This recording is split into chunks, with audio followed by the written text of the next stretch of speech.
Hello. Let's have some music while I set up.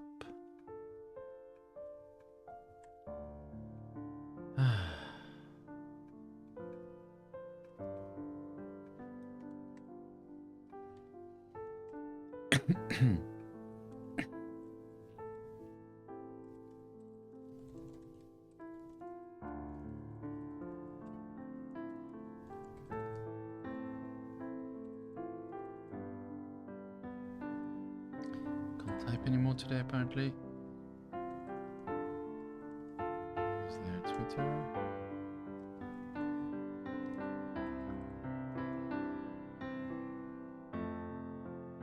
You took your code, I guess.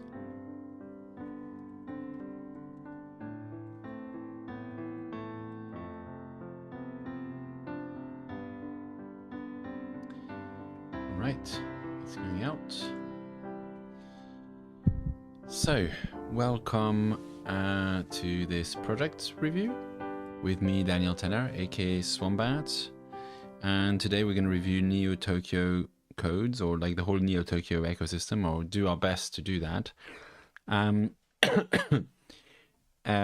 It's worth including the usual disclaimer, especially in case Alex Becker is watching. I definitely don't want to piss him off. Although I suppose a Twitter fight with Alex Becker would probably bring a lot of engagement, maybe lots of new followers, who knows. But anyway, I don't care. This is a project review, but it's not a fair review. I don't think it's really possible to do such a thing as a fair review. And to really to even attempt to be doing a fair review, one would have to talk to the founders and, do a lot more due diligence than I can do in 20-30 minutes of live stream. And so the point of this is more to see how I approach this project, how I try to understand what it does, and to learn from the way that I approach the project rather than from the specifics of the conclusions that I come to with regards to the project. This is especially the case in a big, complicated project that's been running for a while, like Neo Tokyo. I mean, I know a little bit about the background of it. I was one of my friends invited me to suggested I really should try to mint this Neo Tokyo thing back when Alex Becker was leading people through this kind of wild goose chase of trying to figure out how to get on the right Discord to be able to mint this. I mean, there's something fairly cool about it, and I know that, and it's played a kind of interesting game. It is supposed to be some sort of game. Beyond that, I don't really know that much about it. I think it had much higher price than it trades at now, and it had some good passive income opportunities. I don't know if those have dried up or if they're still around, but that's the kind of background of what I know about Neo Tokyo. So I'm going to approach it. I know that it's a game, and I'm not normally into games that much, into P2E games. I'm not sure if it is a P2E game or what. I don't know exactly what they're building. I'm trying to figure that out, whilst knowing also that Neo Tokyo has had a kind of attitude of keeping things quite mysterious. So when somebody suggested this project on the Discord, my first reaction was, well, do they have any information about themselves out there at this point? Because they didn't used to. It used to be that, you had to be on the right Discord, which was only open for 5 minutes, on the Blood Moon or whatever, in order to get any information at all. And even then you just get drips of information. So hopefully there's a bit more now. I've got 2 links to look at. One is this website and the other one is a blog. Actually, let me open the blog as well. Here's the blog. So I've got the blog as well, and I'll have a look at that. So clearly there's some information there about what the project is. So, I mean, when we look at the website itself, of course, there's almost nothing here. More community content coming soon, but that's not very helpful. I wonder what this Citadel thing is. If I click on Citadel Citizens, does anything happen? Apparently not. There's a lot of different projects inside. So, if we click on Overview, right, there's a lot of different sub-projects inside of this Neo Tokyo thing. So there's a whole ecosystem that they've built, which at the moment on the website, I mean, if you didn't hear about this from some other source, there's no reason why you'd care about this. But they do have Alex Becker as a kind of evangelist, and one other influencer, I think. And I do believe Alex Becker has something like 800,000 followers, and I don't know, millions of YouTube subscribers as well, like 1.29 million YouTubers. So that's kind of how they do their marketing, how they get people to hear about them, which is a way around, actually explaining what your product does. But yeah, in my view, that's kind of a short-term way. Eventually, you kind of need to actually talk about what it is that you do. And yeah, there's a bunch of things. A lot of their NFTs have this kind of loot style look. Can't maximize them here apparently. And they have like some characters as well. And the other stuff is like this kind of like code that describes the item, like this describes what's in the item instead of an image. It's an easy way to generate the NFTs, that's for sure. I was here because I wanted a citizen ID 837. Let's see what happens if I go 837. Does it allow me to do anything? Apparently not. Okay, so not much here. Mint, upload, trades, Discord, guilds. Well, let's try community. I guess this is just this homepage. Okay, so there's nothing there. Guilds. It's like from the website, it's impossible to guess what the hell is going on here. There's some kind of weird gamey vibe to it, but it's really unclear what it might be. And we can tell there's a lot of different projects in here. So let's have a look at the blog, because maybe there we find some information. Let's start with the first blog post here. What is the plan? Let's also have a look, when is the last update? This is, when is it? There's no date on it. Fantastic, very helpful. So don't know when this was published, some time ago. This is Baker, blah, blah, blah. So him and Elliot Trades, I think, have been doing this together. Long-term future and vision of Neo Tokyo. But it's good, like, first of all, like, yeah, I hate when people waste tons of time with aimless gibbering when they are writing. So let's begin and address probably the biggest question: what is the plan? And that starts with, what is the vision? It always should, because you can't know whether the plan, like, this is a really basic principle of communication. You have to give people the information so they can understand what you're talking about and evaluate it. If you don't tell people the vision, if you don't know where you're going, then it's no plan makes sense to explain. If I don't know what the vision is, I can't evaluate the plan. So I've stated this many times on Discord, but because I heard Discord, it is my personal opinion that the crypto gaming and metaverse industry will become one, if not the biggest industry in the world. Well, maybe, yeah, okay, that's their assumption. I don't even disagree. I just maybe disagree about timelines. By this I mean play to earn gaming, VR and AR living interaction. Yeah, sure, in 5 to 10 years. Gambling, well, yeah, and NFT ownership of digital assets in metaverse gaming reality. That bit I think is coming sooner, but not with all these bits. That said, if you look at the market cap of all crypto gaming right now, it's not even 1/10 the market cap of Ethereum. So we're early, hype and FOMO. So what is the vision? Like, that's still not said the vision. Like you to imagine before the tech boom when the internet was just starting. We're just reading Alex Becker's talking here, aren't we? I'm just scrolling ahead a little bit to see, like, because this is a very long blog post. People sharing ideas, aka networking, 2-3 year time span before the tech boom hit. Okay, well, I mean, at least this timeline here is not as unrealistic as most of the other projects. So they're planning to be here for 2-3 years, which seems more realistic than most projects that are talking about metaverse. I still think that's an optimistic estimate. I'd say 5 to 10 years. But, at least we're talking in years, not in months. The positioning of it would lead to cataclysmic value. What is cataclysmic value? Sounds bad. Hundreds of millions or to even billions would...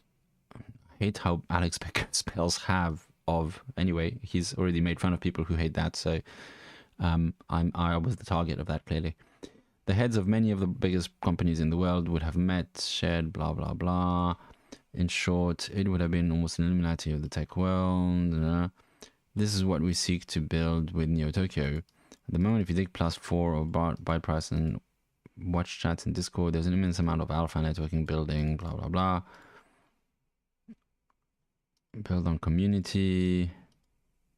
So that will be far ahead of the curve, so the potential benefits cannot even be fathomed. I mean, yeah, I mean, I'm still waiting for something a bit more tangible here. My vision is a community of 6,500 people, all working, building, and preparing for exactly this change in the future of humanity. The amount we can get done in our own projects and also incentivize community-based building in NT over the time is beyond comprehension. In conclusion, if we focus on building and enabling the best network of builders in crypto gaming, we'll have one of the most valuable NFT projects and have incredible benefits to all members involved beyond just the value of floor price of flipping an NFT. Okay, now we're talking about it like an actual tangible value here. Tangible in the sense that, like, I can see a customer wanting to buy this. I can even see myself wanting to buy this. If it delivers on this promise, it is worth something. How much? That's for the market to decide. I can come up with a figure that is worth to me, or that I imagine might be worth to other people, but ultimately the arbiter of that is the market. So a community of 6,500 people who are builders, who are trying to build games and stuff. So builders in crypto gaming, have they attracted that? Have they got the best network in of builders in crypto gaming in there? I don't know. That would be interesting to find out. I'd want to research that. But much like, I joined 333 for two reasons. One is I wanted access to Zeneca, and two is I wanted access to the community of builders there. Because I like hanging out with traders, but it's a very different vibe when you're hanging out with builders than with traders. And builders are always building stuff. And also, when you get to know the builders, you can maybe find out about really cool projects early on and invest early in those. So that was one of the reasons I wanted to be in 333. It's turned out to be a really nice community for other reasons as well, but that's been one of the core bits of values. Those have been the core bits of value that I've gotten out of it. So if they have attracted the best network of builders in crypto gaming, that is potentially valuable. Is it worth, what are they costing? Is it worth 6 ETH? I don't know. 333 is selling for about 8-9 ETH at the moment or something, and it costs 3.33 ETH initially. This, I believe, was a free mint, and it's now got a 6 ETH floor. $11,000.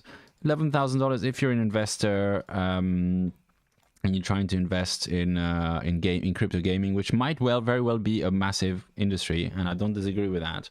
Although I'm not so keen on the play to earn, aka gambling. To me, they're the same thing. I think there's definitely a huge revolution in gaming to happen, and some of those projects will be good investments to invest in.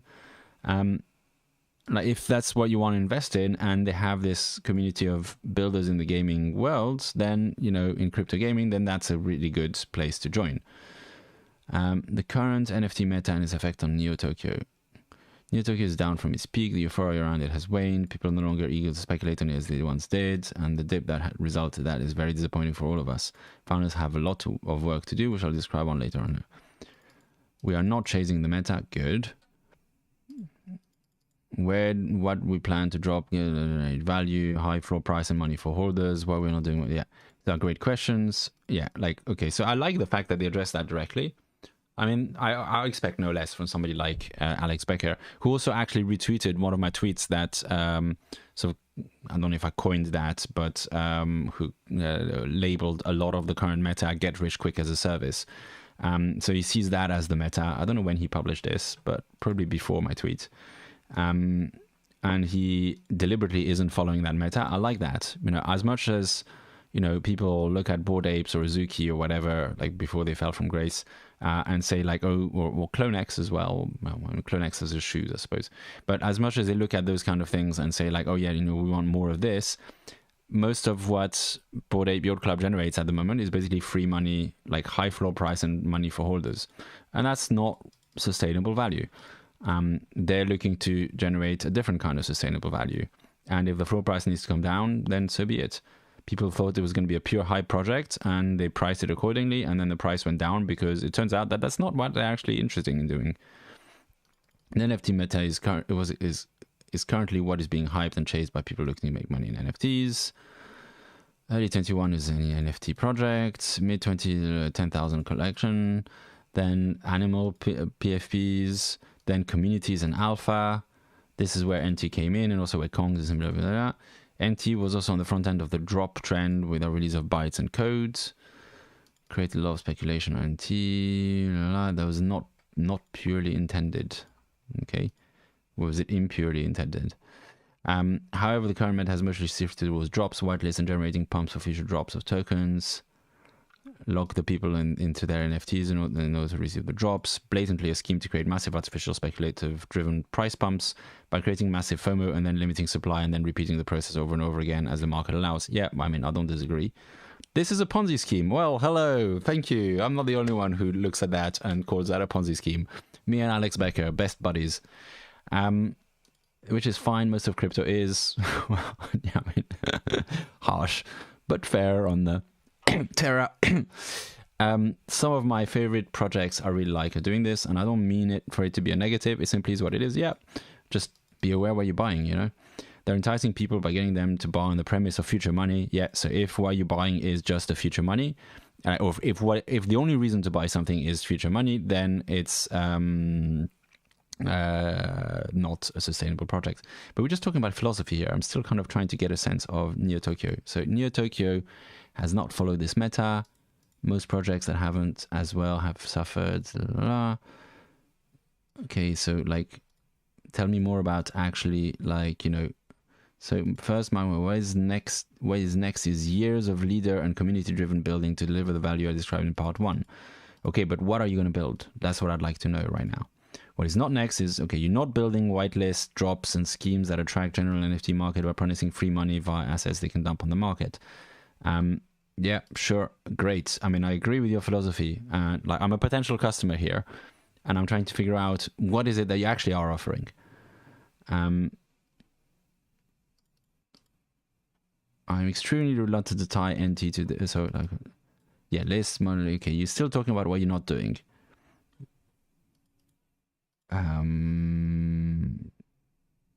Yeah, optimize for speculation. I agree, like, you know, but please tell me what you're actually doing. Make money on floor. Like, how many times are you going to repeat this point? I know I'm verbose, like, you know, I write those long threads of like 40 tweets and stuff, but this, like, you know, Alex Becker has just written like, you know, 5 times the same point, which maybe needs to be repeated because people don't get it, but still.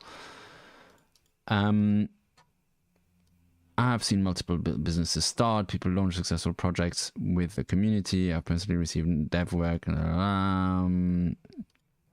This is my goal. This is the type of value I want to focus on providing. I'm 150% committed to building Neo Tokyo with this value focus in mind. So value from the people that the project attracts, the projects built in it, and the team and partners they have found, the resources they have, and the access they have gotten. So yeah, I mean, that's the community thing. It's a kind of, this feels actually like rather similar to Meta Angels to me, with a different focus on crypto gaming. But Meta Angels tries to deliberately target the helping mechanic to like encourage it with the wishing well.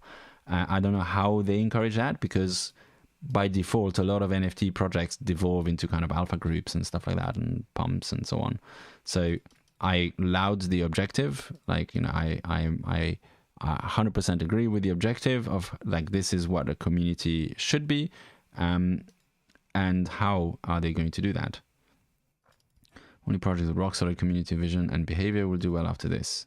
All my action as of now focus on this.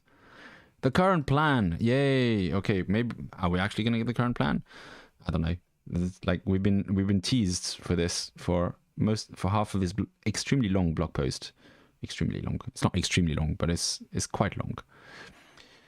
Now that time is free again, and my main priority is solidifying the foundation of Neo Tokyo to fix outstanding issues. Blah blah blah blah blah.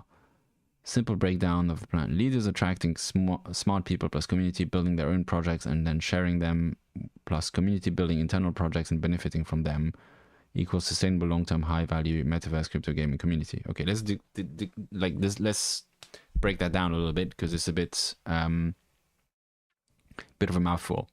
Leaders attracting smart people. Okay, so leaders being Alex Becker and what's his last name? Elliot Trades. It's not last name, but his yeah. Anyway, so Becker and Elliot attracting smart people, plus community building their own projects and sharing them. Okay, so like that's at the moment quite similar to 333, for example, but with a focus on gaming. Plus community building internal projects and benefiting from them, i.e. crowdsource incentivized buildings. How is it incentivized? That's interesting. Equal sustainable long-term high-value metaverse/crypto gaming community. Yeah, that seems fair. I think attracting and retaining the smart people is a tough one. I like Giancarlo's Giancarlo show from the Giancarlo Buys Tokens YouTube. His approach right now building Midnight Labs is he's got only 69 people initially who are all getting free memberships, and he every month he's going to allow 30 more people in, and each of them, like even if you buy a token, that's not actually enough to be in the community. You still have to pass some kind of test to, like, you know, be asked some questions and stuff before you're allowed into the full community. And that's something that's been missing from a lot of those NFT communities, like the gating of, like, you know, you can't say that it's a high quality community if anybody can just buy their way in. Then you just end up with a rich people community. Once the foundation, so I'd be curious to see how they're filtering the people, because like initially they filtered them through the kind of Easter egg hunt of trying to get that initial token. How do they do that now? Once the foundations of the community are set and tidy up, has to do over and over is attract the right people. Yeah, I mean, it's pretty tough to do this over and over. I encourage them. Specs Launchpad created. I'd be curious to hear more about that. The outreach team has found endless whitelist and even that sounds a whole awful lot like the alpha group you were dumping on earlier. Unless it's like, well, I mean, whitelist sounds like his other NFT project. That's exactly what he was dumping on. Like, where was he dumping on this? Yeah, I mean, I don't know. You saw it. You can scroll back through the video. Yeah. So, like, it sounds like maybe it's turned into exactly what he was criticizing, which is not a great achievement. Well, again, my goal isn't to make NT's value offer whitelisted drops, but enable citizens to build whatever they want. Okay, so somebody just built that, and of course they're supporting that because it's interesting to people. I mean, okay, like, I could keep reading this. It sounds like, to me, like, my impression at this point, reading the, like, you know, from this, and I'm not gonna just keep reading this forever because it's just probably kind of boring, and I can see the number of viewers has dropped off as I've kept reading this blog post. But to me, I can see the value of this. I'd want to read more about this incentivized building. That sounds good. That's the, yeah, like, I've already got it open. That sounds interesting. I'd want to, oh, there's more here as well. Like if they do build a community of like as they describe, that is valuable to be in. There's a number of such communities. Usually they don't have 6,500 initial members. I can see the value of this as a customer. I would argue whether there's value in it as an investment. So, you know, given that it's about 6 ETH at the moment, that's about the same price as an EKS 333 group. It's still cheaper than the animated llamas, but there's only 500 of those animated llamas, and it's about similar price to the static llamas. Well, they're about 3.5 ETH, I think, at the moment. So it's like, I think it's priced for customers at the moment. I wouldn't treat this as an investment. I wouldn't buy it as an investment. But if you want to be in, hi Diogo, you're coming in a little bit late. We're already like 25 minutes into it. I'm coming towards the end of the review.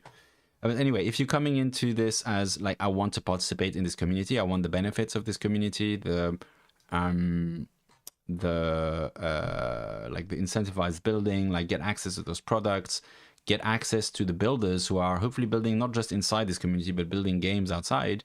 And if they have managed to do that, then that's that might well be worth 6 ETH, which is, as the popover says here, about $11,000.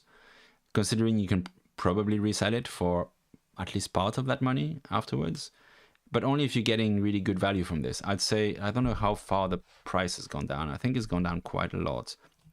If we look at OpenSea and look at Neo Tokyo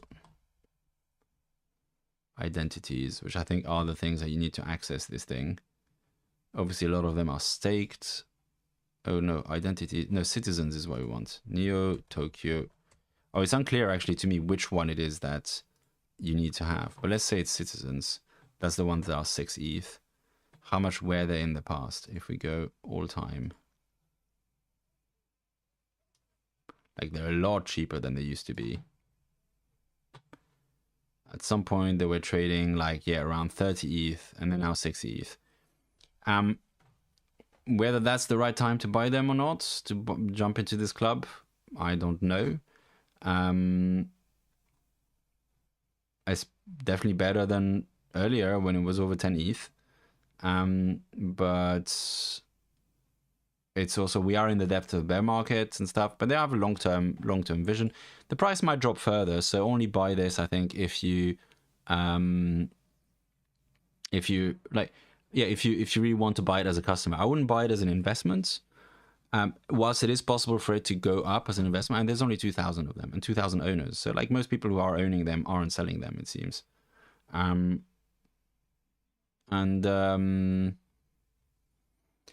Yeah, I mean, you say like, I'd rather have Genesis Gojira, but whilst Gojira is building, as I understand it, one P2E game, Neo Tokyo seems to be about like getting into yeah, we reviewed Gojira, didn't we? Anyway, whilst Gojira is building one game, but maybe the point of Neo Tokyo is that they want to have all the builders of games on there and give you access to, well, not maybe not all, but like a lot of different games that you might invest in, or just if you want to collaborate with other builders, if you're a builder yourself, it could be very valuable to be in that community.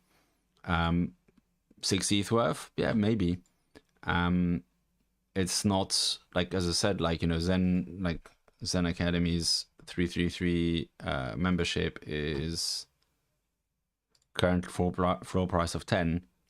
Last few sales of 8.8, 8.6. It's like similar price there. Of course, there's only 500 of these. There's a lot more of the Neo Tokyo ones, like 2,000. But it's not like, it can probably still go down a little bit because there's so many of them. But given the ownership percentage, it might not go down that much further because there's like 2,000 owners for 2,100 identities. So maybe that's where it stops. But the key points that I would take away, I mean, from my perspective, is I would buy this as a customer. I would not buy this as an investment. So I would not invest in this because it's already expensive. I would invest in this when it was free or when it's like 0.1 ETH. Like, I would buy this, especially with Alex Becker and Elliott Trades backing it. I would totally buy this at 0.1, 0.2, something like that, the usual price range that I come in at, because it's clearly like there's clearly potential here. There is tangible value being built. Like, you know, I always look at that. There is like this whole like incentivized building, and like, you know, the kind of community they're trying to build has good potential value. But as an investor, you also need to ask yourself, or I like to ask myself also, is that value already realized? Am I buying at the point where the value is already realized? That's one of the reasons I don't really like those 3 ETH mints, because most of the growth, like they're kind of pricing it as if most of the growth has already been, like most of the potential has already been delivered. And in some cases, like, you know, I minted 333 for 3.33 ETH, so I also buy that. But like, I need to really be convinced that the value is already there. And there, a lot of the value for me was access to Zeneca, and therefore like greater access to Zeneca, and therefore I was willing to pay that. Also knowing that I'd probably be able to resell it if like somehow it didn't work out. This, if you buy it, it might go down, but yeah, like it's like I think it's not necessarily a bad call if you want the product. But I think it's already priced for like for customers rather than for and previously it was massively overpriced when it was like 50 ETH. Somebody mentions on the live chat, Diogo. No, Zandex. So yeah, at 50 ETH you're just buying pure speculation. At 6 ETH you're buying probably customer value. Like seems to have been hanging around here for a while now. Maybe slightly higher, slightly dropping, but you know, we are in a shit market, so it makes sense for things to be a bit lower. So if you want to be part, like try being part of that community, see if it's quite valuable, this is probably not the worst timing to buy one. Although there's definitely some sales that have gone out a bit lower than 6 ETH, but not by a huge amount lower. So yeah. Cool. I think I'm kind of done with this. Does anybody have any questions?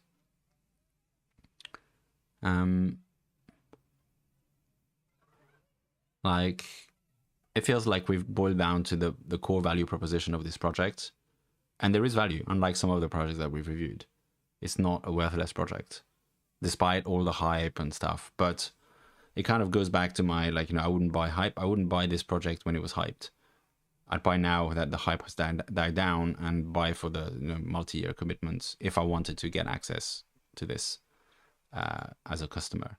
And, you know, it might also still go up, like in price, but I wouldn't buy it for the potential to go up in price. I would buy it for the value that it delivers, which is the access to that community. Cool. Okay, so I'll switch on the music, and I think there's no questions today. If so, we'll call this a day after about 30 minutes. I hope this was helpful. As a usual reminder, this is not a fair review, although it ended up being relatively positive. It's not intended as a fair review. It's more like, you know, you might have seen my thinking process as I tried to drill down to the value, what I noticed, what I paid attention to. This one was maybe a bit ranty because the main source of information was basically a blog post that was a rant by Alex Becker. Like the website itself was completely barren of any information whatsoever. So I mean, this was the home website, but you can get, like, you can squeeze the information that you need out of any material that's provided, so long as the information is provided somewhere. And that's what research is, you know. You don't always get the answers all packaged up and nice, perfect in front of you. By the time they figured out how to pitch things perfectly like this, it's probably overpriced already. So that's part of the job, I think, is to understand, like to figure out how to squeeze the information out of whatever sources you've given it, which in this case is blog posts by Alex Becker. Be nice if there was dates on them, so we knew, like, roughly what this is about. Cool. All right, well, I hope you have a wonderful day. I'm off to Brighton for the evening and to go and play some D&D, but I'll be back tomorrow, and I'll see you tomorrow for more charts. Hopefully, well, no, probably not. Like, I don't even hope for them to be that much different tomorrow than today. I think they're probably going to be about the same anyway. So thank you very much for dialing in or for watching this after the fact. I hope you found this interesting and insightful. And if not, you can always post a comment, tell me that I'm an idiot, and that's all right as well. Or, you know, I'm sorry I can't refund you of your time, but hopefully you got something out of this. If you did, feel free to let me know as well. If you want to influence which projects I review next, don't forget to join the Discord. Link is in the description, and you can you can vote for projects there. Thank you very much. Have a wonderful day. Enjoy the rest of your week. Take care. Bye.